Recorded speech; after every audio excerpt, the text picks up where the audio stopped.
Hello students, moving to the next form of business of second chapter, that is partnership. We have already talked about the two forms of business. First was sole proprietor and the second we have talked about HUF. Now moving to a third form, I have already told you that is partnership. Now what is partnership? What do you mean by partnership? Partnership means when two or more persons who have agreed to carry on the business, to share the profit of the business, where everyone acting for all or one acting for, where everyone acting for one or one acting for all, we can say.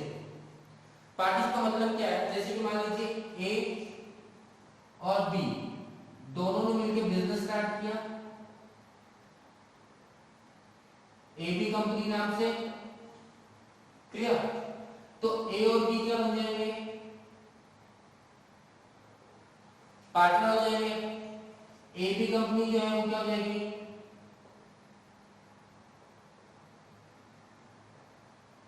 Partnership form हो जाएगी।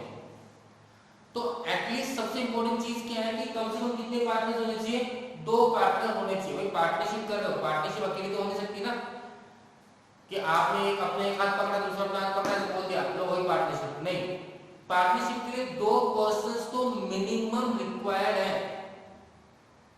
और दोनों क्या होने चाहिए? Mutually agreed होने चाहिए।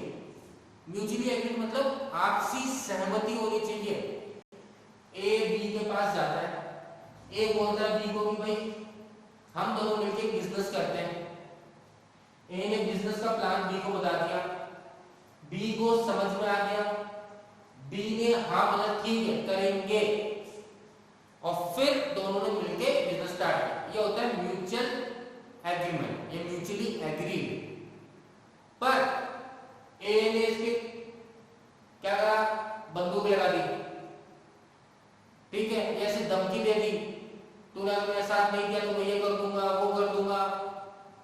मतलब उसकी म्यूचुअल कंसेंट नहीं है, वो खुश नहीं है, वो काम नहीं करना चाहता, वो मना करना चाहता है, फिर भी ए उसे जबरदस्ती लेकर आ रहा है। तो अब भाई जब जबरदस्ती आएगा तो बी का तो मन है ही नहीं काम करने का, बी तो जबरदस्ती आ गया बिजनेस में, तो फिर वो लॉस अगर बिजनेस में हो गए तो बी क्यों भुगतेगा? बी तो बोला मेरे को तो करना ही नहीं था, जबरदस्ती ए ही लेकर आया मुझे। तो जब आप जबरदस्ती किसी को पार्टनर बनाते हो जहां पे म्यूचुअल कंसेंट नहीं होता है, वहां पे पार्टनरशिप इलीगल होती है, गलत होती है, वॉइड होती है। क्या होती है? वॉइड। मतलब आप मना कर सकते हो, आप कैंसिल कर सकते हो, इसे इलीगल घोषित कर सकते हो। तो पार्टनरशिप में कितने पार्टनर्स होने चाहिए? दो। Clear? At least there must be at least two, या फिर दो से ज्यादा पर्सन होने चाहिए who have mutually agreed. Mutually agreed मतलब समझ में आ गया? Clear? Okay. To carry on the business. अब जब बिजनेस रन करेंगे तो बिजनेस क्यों रन करते हैं? और जब मैं बिजनेस बोल रहा हूं तो ये इकोनॉमिक एक्टिविटी है। फर्स्ट चैप्टर में इकोनॉमिक और नॉन इकोनॉमिक एक्टिविटी मैंने आपको समझा दिया। तो जब मैं वर्ड बिजनेस यूज कर रहा हूं तो कौन सी एक्टिविटी के बारे में बात कर रहा हूं? इकोनॉमिक एक्टिविटी के बारे में बात कर रहा हूं। और इकोनॉमिक एक्टिविटी बोले तो प्रॉफिट कमाना। What is the economic activity? The activity which is undertaken to earn the profit और लाइवलीहुड। ठीक है? सो जब ये प्रॉफिट कमाने आएंगे, क्लियर? देन यहां पर जब ए और बी है, आखिरी लाइन क्या बोलते हैं? तो एग्रीमेंट करेंगे, दोनों एग्रीमेंट करेंगे, बाद में अपने आप को एज ए पार्टनर बना लेंगे। अब अगला लाइन क्या बोलता है? Where anyone acting for all और ऑल एक्टिंग फॉर वन। जहां पे सभी एक के लिए काम कर रहे हैं या एक सभी के लिए काम कर रहा है, इसे बोलते हैं म्यूचुअल एजेंसी। क्या बोलते हैं? Mutual agency.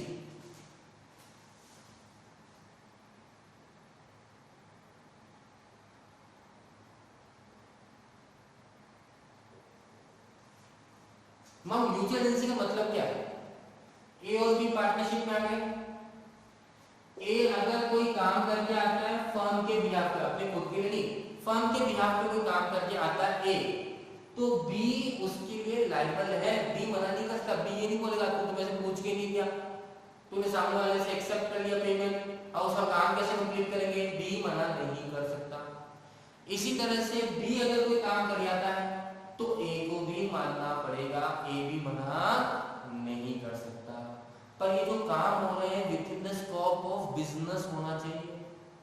बी अगर अपने लिए पर्सनल लायबिलिटी खड़ी करता है, पर्सनल, तो उसके लिए ए जिम्मेदार नहीं है। बी अगर फर्म के लिए पैसा लेकर आ रहा है तो ए जिम्मेदार है। बी अपने खुद के लिए पैसा लेकर आ रहा है तो ए जिम्मेदार नहीं है। आगे बस समझे? Clear? Okay. So definition, the relation between two or more persons who have agreed to share the profit of the business carried on by all or anyone acting for all। Clear है? Definition का मतलब समझ में आ गया। Business का मतलब समझ में आ गया। Economic activity, share the profit, सिर्फ प्रॉफिट शेयर कर देंगे क्या? नहीं, जिस रेशियो में प्रॉफिट शेयर करेंगे उसी रेशियो में लॉस भी शेयर करना पड़ेगा। ऐसे नहीं सिर्फ प्रॉफिट के लिए बिजनेस चला है, ठीक है? अगर मान लीजिए ए और बी ने बराबर पैसा लगाया है तो इनका रेशियो क्या हो गया? 1:1। 50% 50% बोलते हैं 1:1। तो इसी रेशियो में प्रॉफिट बढ़ेगा और इसी रेशियो में लॉस भी बांटा जाएगा। अब पार्टनरशिप जो है, पार्टनरशिप आया कौन से एक्ट के through? Partnership act 1932। According to the partnership act 1932, partnership को डिफाइन किया गया है, रिलेशन बिटवीन टू और more person agreed to share the profit of the business carried on by all or anyone acting for all। Clear? Know most important thing जो partnership के अंदर समझने वाली बात है, पार्टनरशिप जो फॉर्मेशन है वो ऑरली भी हो सकता है और रिटर्न भी हो सकता है। ऑरली का मतलब ए और बी बहुत अच्छे दोस्त हैं, बहुत ही जिगरी दोस्त हैं। ए गया बी के पास, बी को समझ में आ गया, ए और बी बोले यार दोस्त है अपन तो चल बिजनेस करेंगे। ए ने बोला कुछ लिखा पढ़ी कर लेते हैं, एग्रीमेंट कर लेते हैं। बी ने बोला यार दोस्त है, भरोसा है, चिंता मत कर, अपने बीच में काहे की लड़ाई होगी, भाई भाई अपन। ए और बी ने ऑलरेडी बात कर ली कि ठीक है इतना पैसा तू लगाना, इतना पैसा मैं लगाऊंगा, ऐसा काम तू संभालना, ऐसा काम तू संभालना। बाद में क्या हो गया? बी के मन में लालच आ गया। बी बोला प्रॉफिट कमा रहे हैं, मैं प्रॉफिट ज्यादा दूंगा। बी गया ए के पास कि प्रॉफिट ज्यादा दो। ए बोला अपनी बात तो हुई थी ना, बराबर बराबर बांटेंगे। बोले कहाँ बात हुई थी, कब हुई थी, कोई लिखा पढ़ी है क्या? बोले यार आपने तो मना किया था कि लिखा पढ़ी नहीं करेंगे अपन, रिटर्न एग्रीमेंट नहीं करेंगे, अच्छे दोस्त हैं। नहीं, बी माना ही नहीं। ए बोला यार ये तो परेशान हो गया मैं तो। ए गया कोर्ट के पास, कोर्ट बोलेगा कोई सबूत है क्या? नहीं है। तो कोर्ट के पास भी ऑप्शन नहीं है, कोर्ट भी बोल देगा बराबर बांट लो पैसा।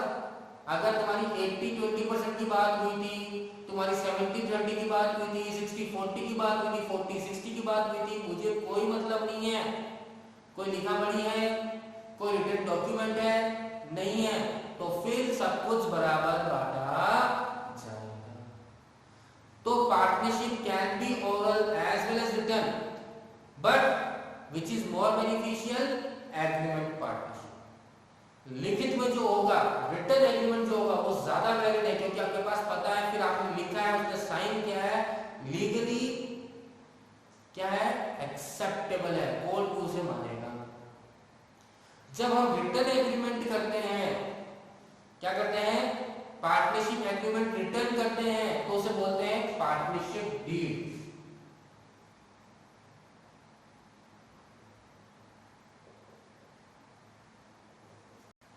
क्या बोलते हैं?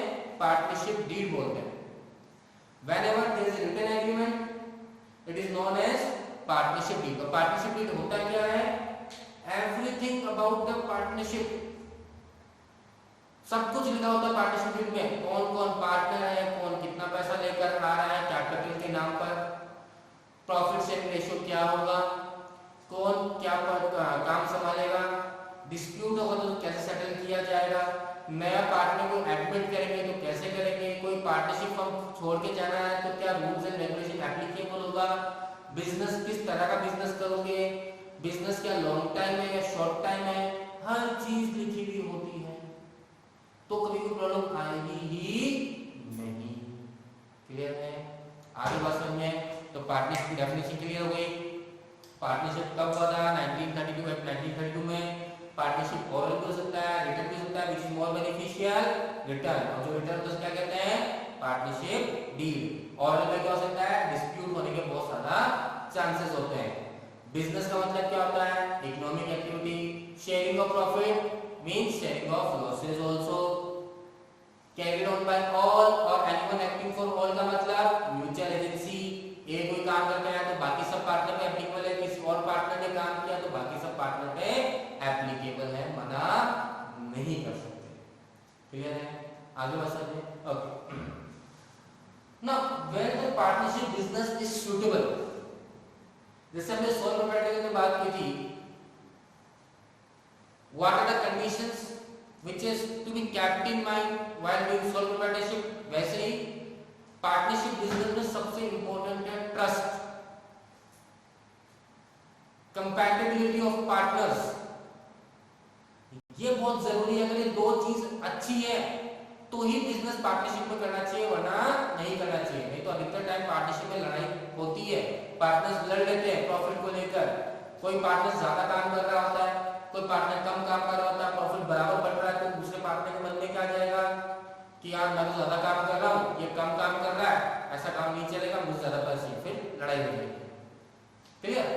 सो पार्टनरशिप सुटेबल तभी है where mutual trust and complementary skills of present amongst the partner, जहाँ पे म्यूचुअल ट्रस्ट है, जहाँ पे कॉम्प्लीमेंट्री स्किल्स हैं, दोनों एक दूसरे को कॉम्प्लीमेंट करते हैं।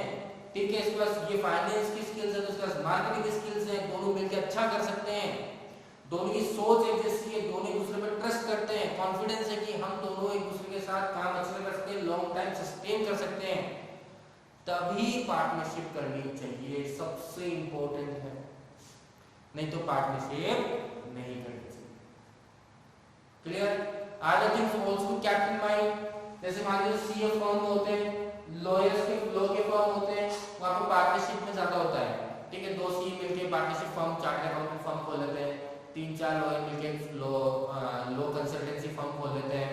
मान लीजिए आप बिजनेस मीडियम स्केल पे स्टार्ट करना चाहते हो, स्मॉल स्केल से स्टार्ट नहीं करना चाहते, तो फिर आपको कैपिटल आपका लिमिटेड है, आपका दूसरा दोस्त है या आपका कोई जानकार जो अच्छा है, आप दोनों मिलकर पार्टनरशिप करें। So these are the reason, these are the suitability cases where the partnership should be adopted, otherwise partnership should be cancelled. Clear? Now moving to next point, features. तो अगर हमें पार्टनरशिप की डेफिनेशन समझ में आ गई, हमें अगर उसके सुटेबिलिटी समझ में आ गए, जैसे सोल प्रोप्राइटरशिप में आपको बताया था, तो फीचर्स भी आपको बहुत इजीली समझ में आ जाएंगे। पहला पॉइंट, फॉर्मेशन, कैसे फॉर्म होगा partnership? Partnership is form under the act, partnership act 1932। There should be at least 2 partners. Agreement में बी इन द ओरल और written, which is more beneficial, return, known as partnership deed. Clear? आगे समझे, this is the case of formation. तो formation किसमें होगा? Partnership 1932 में होगा, legally आप रजिस्टर्ड होंगे और पार्टनरशिप फर्म कहलाओगे। Clear?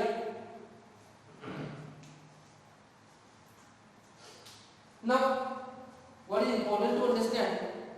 Sharing of profit is very important of doing a partnership.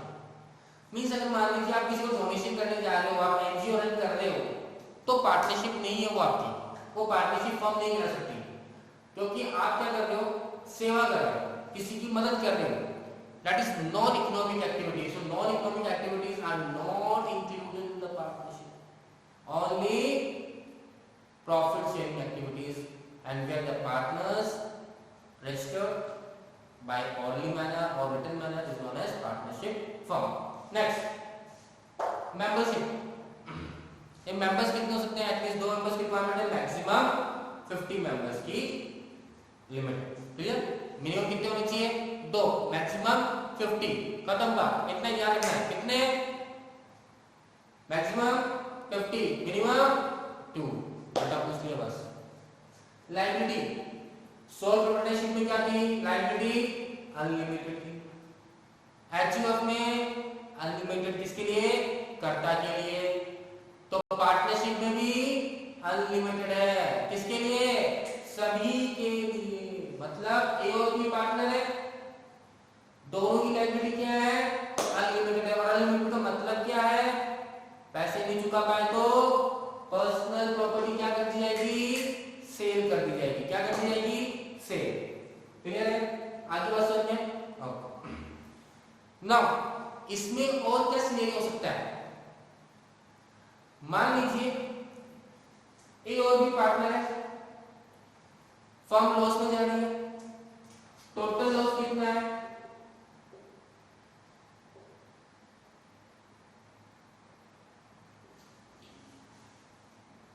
Loss कितना है? 1,50,000 का। फर्म लॉस में, फर्म के पास पैसा नहीं है, फर्म ने अपनी एसेट सेल आउट कर दी।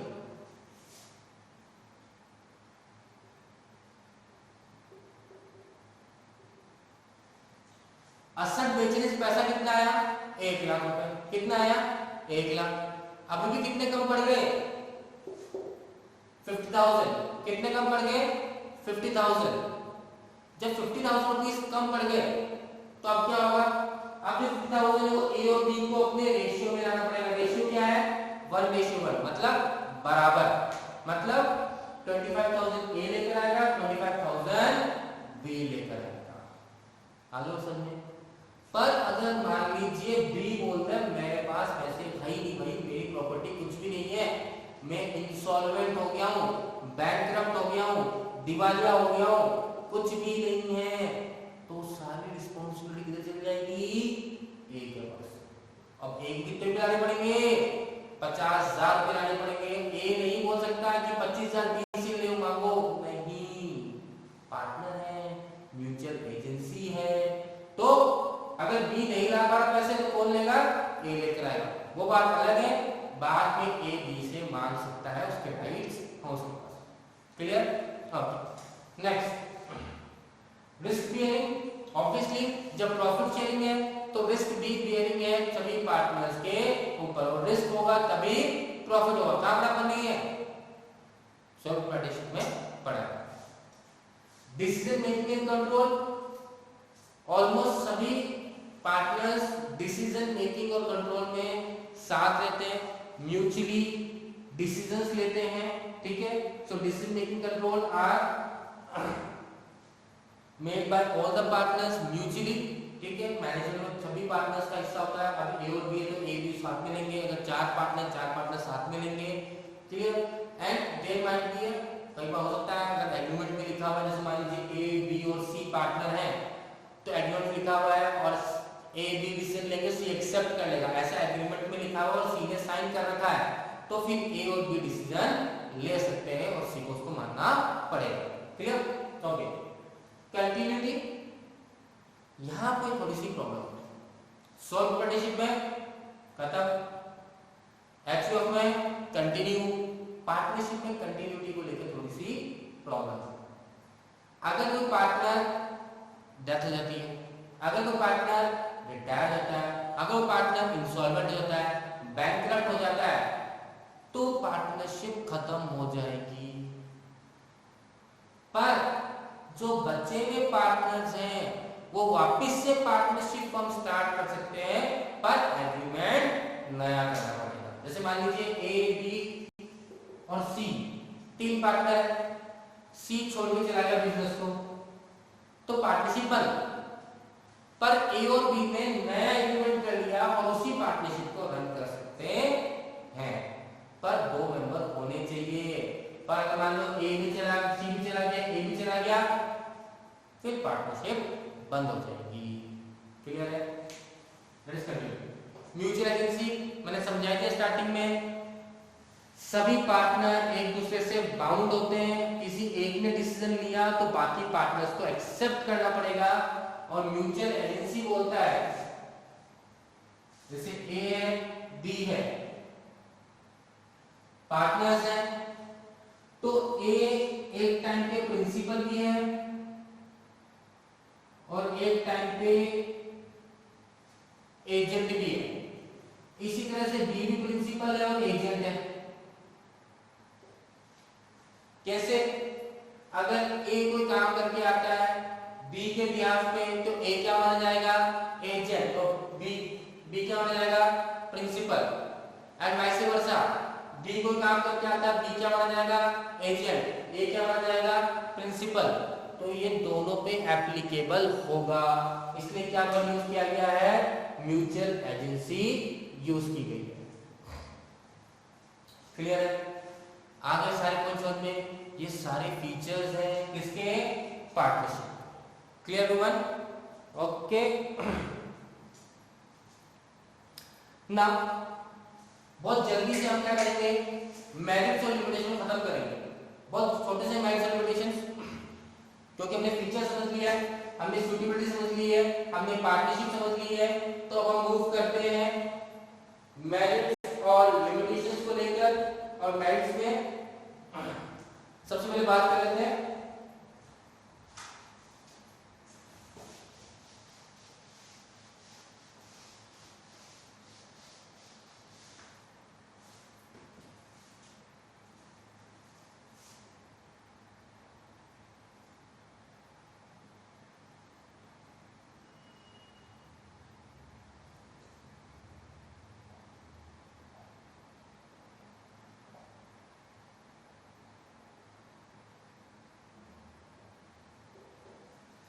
Ease of formation. फॉर्मेशन इतना कोई मुश्किल नहीं है, कोई ज्यादा लीगल कॉम्प्लेक्सिटी नहीं है बिजनेस को रन करने के लिए, पार्टनरशिप स्टार्ट करने के लिए, क्योंकि आप ओरल में भी स्टार्ट कर सकते हो, जरूरी नहीं है रिटर्न होना चाहिए। बस ये बोला जाता है कि क्या होना चाहिए? रिटर्न होना चाहिए, for the sake of partners only. आगे जाके डिस्प्यूट नहीं हो, आगे जाके प्रॉब्लम नहीं हो, इसलिए रिटर्न होना चाहिए। Otherwise if there is a mutual trust, then you can go orally also, you can run the business orally also. Okay, balanced decision making होता है। balanced decision making कैसे होता है? balanced decision making इसलिए होता है क्योंकि सब अलग अलग पार्टनर्स हैं, सबका दिमाग अलग अलग चलता है, सबके स्किल्स अलग अलग हैं। तो सब जब बैठ के डिसीजन लेते हैं तो ज्यादा बैलेंस, क्योंकि एक पर्सन हो सकता है जो सिर्फ उसका प्रो साइड देख रहा हो, दूसरा कौन साइड देख रहा हो। तो हर एक डिसीजन का प्रो एंड कॉन होते हैं, पता है आपको, फायदे और नुकसान होते हैं। तो हमेशा बैलेंस डिसीजन होगा, क्योंकि हर एक आदमी अपना मैनेजमेंट में स्किल लेकर आया है, वो अपने स्किल्स का यूज कर सकता है। एक दूसरे से म्यूचुअली क्या कर सकते हैं? कंसल्ट कर सकते हैं। उसके बाद डिसीजन लेंगे वेदर टू डू और whether to accept any project or whether we should not accept any project, whether we should go for that opportunity or not. Okay, so there is always a balanced decision making. क्योंकि हमने बात की थी soul proprietors को लेके, sole proprietor में क्या होता है? क्विक डिसीजन होता है, तो वो जो उसके समझ में आ रहा है उसके हिसाब से डिसीजन लेता है। यहाँ पे सब एक जब बात करते हैं तो जब चार जने बैठे हैं, चार जने अलग अलग तरीके से सोचते हैं और ज्यादा वाइडली हम उसको कवर कर सकते हैं और समझ सकते हैं। थर्ड पॉइंट,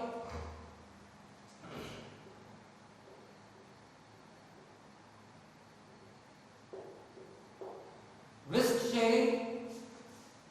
अब क्योंकि बिजनेस थोड़ा मीडियम स्केल पे जाता है, स्मॉल स्केल पे नहीं है, तो रिस्क भी ज्यादा होने के या लॉस होने के ज्यादा चांसेस होते हैं, ह्यूज अमाउंट के चांसेस होते हैं। तो जब जितने पार्टनर्स होंगे तो रिस्क भी ज्यादा शेयर होगा। क्लियर है? बात समझ में आती है? जैसे मान लीजिए आप अकेले यहाँ से दिल्ली जाते हो टैक्सी लेकर, ठीक है, किराया कितना है उसका? 3000 रुपये, ठीक है। अब आपका फ्रेंड जरा साथ में, तब किराया तब भी 3000 ही है ना, पर फंडिंग क्या होगी? अब आप कितने को देने पड़ेंगे? 1500 आपको देने पड़ेंगे, 15 आपके फ्रेंड को देने पड़ेंगे, तो कम हुआ खर्चा। तो रिस्क शेयरिंग भी ऐसा है, क्योंकि जब लॉस होगा तो किसी एक पे नहीं होगा, किसी एक के ऊपर नहीं आएगा, वो सभी में बट जाएगा। That's why this sharing is also an important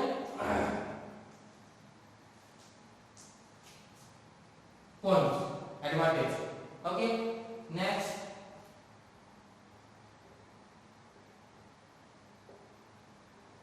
more funding, obviously बात है, ज्यादा पार्टनर होंगे, ज्यादा कैपिटल कंट्रीब्यूशन होगा, ज्यादा कैपिटल कंट्रीब्यूशन होगा तो आप मीडियम स्केल पे काम कर सकते हो, क्योंकि आपके पास वर्किंग कैपिटल की रिक्वायरमेंट ज्यादा होगी तो आपके पास फंडिंग ज्यादा आएगी, आप इंपॉर्टेंट पर्सन को अपॉइंट कर सकते हो, मैनेजर्स पर्सन को अपॉइंट कर सकते हो, जिससे आपके बिजनेस को फायदा पहुंचेगा।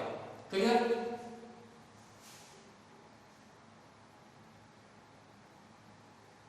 सिक्रेसी ऑफ इंफॉर्मेशन, ये कहां पढ़ा था अपन ने?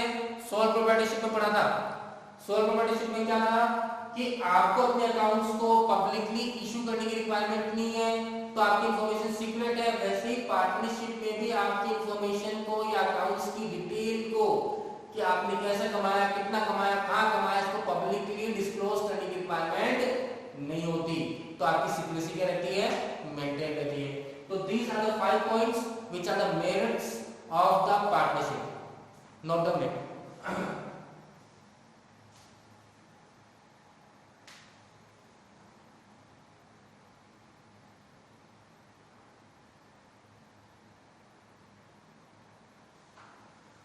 Okay, so these are the merits. Now we are moving to the limitations of the partnership.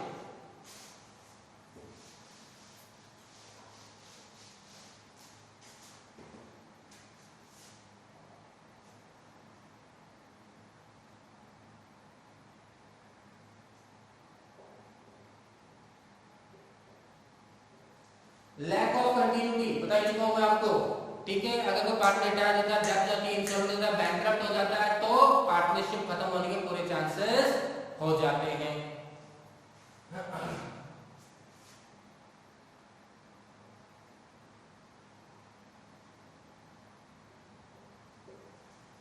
Second point, chance of conflicts. Conflict से बहुत ज्यादा चांसेस होते हैं। क्लियर? कभी भी कोई पार्टनर किसी बात को लेकर कॉन्फ्लिक्ट कर सकता है, लड़ाई हो सकती है, और उस बात के अंदर सहमति नहीं बैठी, मतलब अगर एक म्यूचुअल अंडरस्टैंडिंग नहीं उस बात को लेकर, तो फिर क्या हो सकता है? पार्टनरशिप खत्म हो सकती है।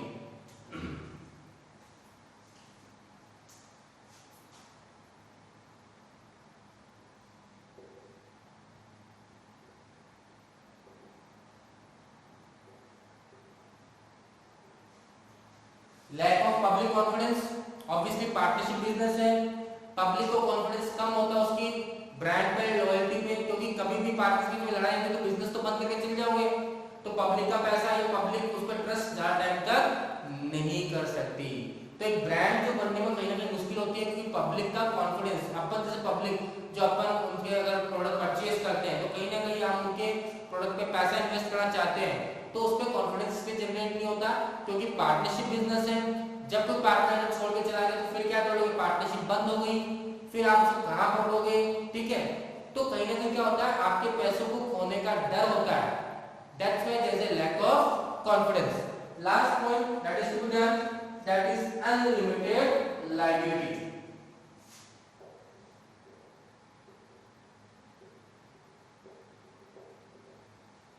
आई have told you unlimited liability होती है, फीचर्स के अंदर पढ़ा हमने लायबिलिटी को लेकर। पार्टनर्स की लायबिलिटी अनलिमिटेड होती है, मींस अगर आपने पैसा नहीं चुकाया, आपके एसेट्स को बेच दिया जाए।